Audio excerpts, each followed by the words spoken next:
petrecere frumoasă. Aplauze pentru linii noștri, Alexandrina și Teodor.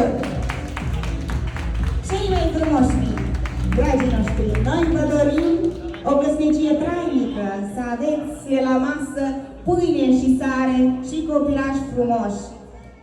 Să trăiți în armonie, în pace și bună înțelegere, iar în această seară să fie veselie!